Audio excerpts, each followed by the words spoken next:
ஆனந்த வாழ்க்கை என்கிற வகையிலான தலைப்பில் ஒரு திரைப்படமாக வணிக ரீதியில் இல்லாமல் சமூகத்திற்காக ஒரு அற்புதமான ஒரு படத்தை இன்றைக்கு உருவாக்கி இந்த திரையிடல் விழாவாக நடைபெற்று கொண்டிருக்கிறேன். இந்த சிறப்பு வாய்ந்த நிகழ்ச்சிக்கு வரவேற்புரையாற்றியிருக்கின்ற உலக சமுதாய சேவா சங்கத்தினுடைய துணைத் தலைவர் திரு மரியாதைக்குரிய KR நாகராஜன் அவர்களே, மற்றும் இந்த நிகழ்ச்சிக்கு தலைமையேற்று இங்கே சிறப்பானது ஒரு கருத்தை எடுத்து வைத்து உரையை நிறைவு செய்திருக்கிற பத்மஸ்ரீ அருள்நிதி மரியாதைக்குரிய ஐயா SKM மயிலானந்தம் அவர்களே, மற்றும் இந்த திரைப்படத்தை இயக்கியிருக்கின்ற அன்புக்கினிய சகோதரர் திரு சுப்பிரமணியம் பாரதி அவர்களே, மற்றும் முழுமையாக இந்த திரைப்படத்தில் கலந்து கொண்டு சிறப்பாக நடித்து இன்றைக்கு இந்த திரைப்படத்திற்கு ஒரு மெருகூட்டி இருக்கின்ற மரியாதைக்குரிய இயக்குனர் ஐயா பாக்கியராஜ் அவர்களே, இயக்குனரில் ஒரு மூத்தவராக விளங்கி கொண்டிருக்கின்ற ஐயா SP முத்துராமன் ஐயா அவர்களே, மற்றும் மேடையில் அமர்ந்திருக்கின்ற மற்றும் எதிரே அமர்ந்திருக்கின்ற அனைவருக்கும் பத்திரிகை மற்றும் தொலைக்காட்சி ஊடகங்களை சேர்ந்த நண்பர்களே, உங்கள் அனைவருக்கும் என்னுடைய வணக்கத்தை உரித்தாய்க்கொள்ள கடமைப்பட்டிருக்கின்றேன். இன்றைக்கு ஒரு சமூகத்தின் நலனுக்காக இன்றைக்கு இந்த திரைப்படத்தை உருவாக்கி இங்கே இதை அற்புதமாக படைப்பாக உருவாக்கியிருக்கின்ற அத்தனை பேருக்கும், இதில் நடித்திருக்கின்ற இசையமைத்திருக்கின்ற இதில் ஒளிப்பதிவு செய்திருக்கிற வரை அத்தனை பேருக்கும் என்னுடைய நன்றியும் வாழ்த்துக்கள் இந்த நேரத்தில் நான் உரித்தாய்க்கொள்ள கடமைப்பட்டிருக்கின்றேன். இது ஒரு நல்ல முயற்சி. ஏன்னு சொன்னால் இது எதிர்காலத்தில் உலகம் அமைதியாக இருக்க வேண்டும், அதே நேரத்தில் மனிதனும் நலமோடு வாழ வேண்டும் என்கிற வகையில் இது முழுக்க அந்த நோக்கத்திலே உருவாக்கப்பட்ட ஒன்று. இதில் ஏறத்தாழ 11 பேர் நடித்தது என்கிற வகையில் ஒரு முக்கிய பங்குகளை ஆற்றியிருக்கக்கூடிய சொல்ல சிறுவனிலிருந்து பெரியவர் வரை நிறைய உள்ள இயக்குனர் திரு பாக்கியராஜ் அவர்களும் இங்கே அதில் நடித்து முழுமையாக நமக்கு நல்லதொரு கருத்தை தந்திருக்கின்றார்கள். அதே நேரத்தில் அறிவு திருக்கோயிலை மையமாக வைத்து இங்கே ஐயா SKM மயிலானந்தம் அவர்கள் அந்த அறிவு திருக்கோயிலுக்கு நான் வந்ததை பற்றி குறிப்பிட்டார்கள். கடந்த முறை நான் 2006லிருந்து 10ஆம் ஆண்டு வரை அமைச்சராக இருந்த பொழுது அன்றைக்கு நம்முடைய இன்றைய நீர்வளத்துறை அமைச்சர் மரியாதைக்குரிய மாண்பு நம்முடைய மரியாதைக்குரிய கழகத்துடைய பொதுச் செயலாளர் அண்ணன் துரைமுருகன் அவர்கள் அந்த பகுதிக்கு வந்திருந்தார். அவருடைய துறையின் சார்பில் அணைகளை எல்லாம் ஆய்வு செய்வதற்கு வந்திருந்த நேரத்தில் நம்முடைய பகுதி என்கிற வகையில் நானும் அந்த நிகழ்ச்சியில் கலந்து கொண்டு அவரோடு அந்த ஆய்வில் கலந்து கொள்ளலாம் என்று ஆர்வத்தில் போன நேரத்தில் இரவு தங்கியிருந்தோம் அங்கே அறிவுத்திருக்கோயில். அதான் முதல்ல நான் அறிவுத்திருக்கோயிலுக்கு சென்ற ஒரு முதல் நிகழ்வு, வாழ்க்கையில் மறக்க முடியாத நிகழ்வு.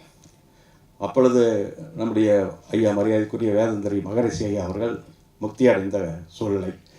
காலையில் நாங்களெல்லாம் தங்கியிருக்கிற நேரத்தில் நம்முடைய ஐயா SKM அவர்கள் வந்தார்.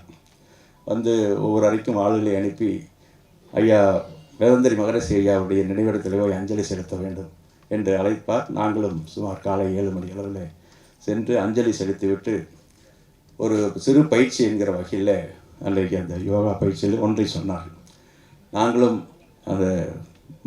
அதே இடத்துல அந்த பயிற்சியை செய்தோம். எழுந்து வந்த நேரத்தில் என்னிடத்துல அருகில் வந்து உங்களுக்கு சர்க்கரை நோய் இருக்கிறதாக தெரிகிறது, உடனடியாக பரிசோதிக்க வேண்டும் என்று சொன்னார். எனவே அந்த 11 பேர்த்தில் என்னுடைய 12 பேராக நானும் அதில் இந்த திரைப்படத்தில் ஒட்டி வருகிறேன். உண்மையான சம்பவம் இது, சித்தரிக்கப்பட்ட சித்திரம், அதே நேரத்தில் வாழ்க்கைக்கு தேவையான ஒன்றாக இருந்தாலும் உண்மையான ஒரு சம்பவமாக நடைபெற்றது. அதற்கு பிறகு அடுத்த ஒரு 10 நாட்கள், ஏன்னு சொன்னால் பணியின் காரணமாக நாம் அன்றைக்கு அதிக தூரம் பயணம் செய்த, குறிப்பாக நெடுஞ்சாலைத்துறையில் இருந்த நேரத்தில் சாலைகளை பார்ப்பதற்காக ஆய்வு செய்வதற்காக ஒவ்வொரு மாவட்டமாக விரைந்து சென்ற நேரத்தில் அது உடல் சோர்வு என்று தான் நான் கருதி கொண்டிருந்தேன். அதற்கு பிறகுதான் தெரிந்தது என்னுடைய நீரிழிவு நோயாக பாதிக்கப்படக்கூடிய சூழ்நிலையில் தான் அதே சென்னையில் அடுத்து ஒரு 2-3 நாட்களில் வந்து பரிசோதித்த போது உச்சபட்சமாக இருந்தது. எனவே உடனடியாக அதற்குரிய சிகிச்சை எடுக்க வேண்டிய ஒரு சூழ்நிலை ஏற்பட்டது. நான் இதுவரை ஒளிபெருக்கிலே அதை சொல்ல சூழ்நிலை வரலை. ஐயா அவர்களை பற்றி சொல்லுகிற பொழுது அதுக்காகத்தான் இந்த நிகழ்வுகளை சொல்ல என்பதற்காக அறிவுத்திருக்கோயில் எனக்கு வாழ்க்கையில் மாற்றத்தை ஏற்படுத்தியது என்பது இந்த நேரத்தில் நான் சொல்லிக்கொள்வதில் மகிழ்ச்சி அடைகிறேன். சொன்னால் அதை கவனிக்கவில்லை என்று சொன்னால் அது வேறு விதமாக கூட மாறி இருக்கலாம் சூழ்நிலை, என்னுடைய உடல் சூழ்நிலை. எனவே அது ஒரு அங்கமாக உண்மையாக இன்றைக்கு அந்த வாழ்க்கையில் உங்களோடு பயணிக்கக்கூடிய ஒரு சூழலை கூட ஏற்படுத்தியது என்று நான் சொல்ல முடியும்.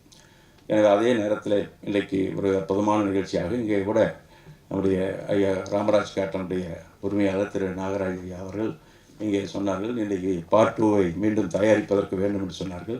அதே போல் ஐயா எஸ்கேஎம் அவர்கள் சொன்னார்கள், இடத்துல ஃபேஸ் வேல்யூம் இருக்கிறது, அதே போல் அடிக்கடி விளம்பரத்தில் வந்திருக்கிறார்கள் சொன்னார்கள். வைட்டமினும் இருக்கிறது, தனியாகவே தயாரிப்பதற்கான வாய்ப்பு இருக்கிறது. இதுபோன்ற சமூகத்திற்காக பங்களிப்பில் அதை நாம் செலுத்துவதில் ஒன்றும் தவறில்லை. அதை செலுத்தக்கூடிய ஒரு சூழ்நிலையில் பொது பணியில் ஈடுபடக்கூடியவர் தான். அந்த வகையிலும் இன்றைக்கு சிறப்பான ஒரு நிகழ்ச்சியில் கலந்து கொள்வது ஒரு மகிழ்ச்சியாக இருக்கிறது. நம்முடைய என்று சொன்னால் நம்முடைய திரைப்படம் மூலமாக செய்திகளை கொண்டு செல்ல வேண்டும் என்பதில் நம்முடைய பேரறிஞர் அண்ணா அவர்களும் நாடகம் போன்ற வகையில் தான் அன்றைய அந்த காலகட்டத்தில் செய்திகளை கொண்டு சென்றார் கிராமத்தில் மக்களுக்கு எளிய முறையில். அதே வழியிலே தான் முத்தமிழ் கலைஞர் அவர்களும் அன்றைக்கு திரைப்படங்களுக்கெல்லாம் வசனங்களை எழுதி தந்தவர். அதே போல் அவரும் நடித்திருக்கக்கூடிய ஒரு சூழ்நிலை. இப்படிப்பட்ட சூழ்நிலையில் தான் செய்தி வேகமாக மக்களுக்கு போய் சேர்ந்தது. அதே போல் அதற்கு பிறகு மரியாதைக்குரிய மக்கள் தலைவர் திரு எம்ஜிஆர் அவர்கள் போன்றவர்களும் திரைப்படங்கள் மூலமாகத்தான் மக்களிடத்தில் சென்றார்கள். அவருடைய கருத்துக்கள் எளிதாக மக்களிடத்தில் போனோம். எனவே அந்த வகையில் இன்றைக்கு நம்முடைய மாண்புமிகு முதலமைச்சர் அவர்களும் இன்றைக்கு திரைப்படத்துறையை பொறுத்தளவு இன்றைக்கு பல்வேறு விதத்தில் ஊக்கப்படுத்தி வருகிறார்கள்.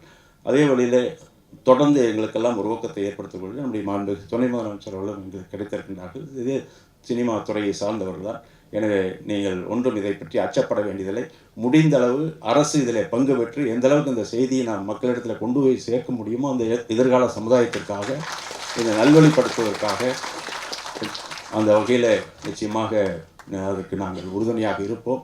உடனடியாக மாண்புமிகு முதலமைச்சருடைய அவர்களின் கவனத்திற்கும் மாண்புமிகு துணை முதலமைச்சருடைய கவனத்திற்கும் எடுத்து சென்று அரசு மூலமாக உயர் அதிகாரிகளோடு கலந்து பேசி அவருடைய மாண்புமிகு முதலமைச்சருடைய வழிகாட்டுதலோடு நிச்சயமாக உதவி செய்வதற்கு நாங்களும் உறுதுணையாக இருப்போம் என்பதை இந்த நேரத்தில் தெரிவித்து இந்த சிறப்பான நிகழ்வுகளை கலந்து உங்களை எல்லாம் சந்தித்தில் மகிழ்ச்சி அடைந்து அதே நேரத்தில் இந்த சிறப்பான இந்த படம் பட்டி தொட்டியில் தமிழகம் முழுவதும் என்று சொன்னார் ஐயா அவர்கள். தமிழகம் முழுவதும் உள்ள தமிழர்கள் வாழ்கிற இடமெல்லாம் இது செல்ல வேண்டும். அது மட்டுமல்ல, மற்ற மாநிலத்தினுடைய மொழிகள் தாய்மொழிகளில் இதை அங்கே மொழிபெயர்க்கக்கூடிய ஒரு சூழ்நிலை கூட நிச்சயமாக ஏற்படும் என்று நான் நம்புகிறேன். அதையும் கடல் கடந்து வெளிநாடுகளுக்கும் இது செல்லக்கூடிய சூழ்நிலை ஏற்பட வேண்டும் என்று சொல்லி அனைவருக்கும் என்னுடைய நெஞ்சம் நிறைந்த வணக்கத்தை மீண்டும் ஒரு முறை உரித்தாக்கி வாய்ப்புக்கு நன்றி கூறி விடைபெறுகிறேன். நன்றி.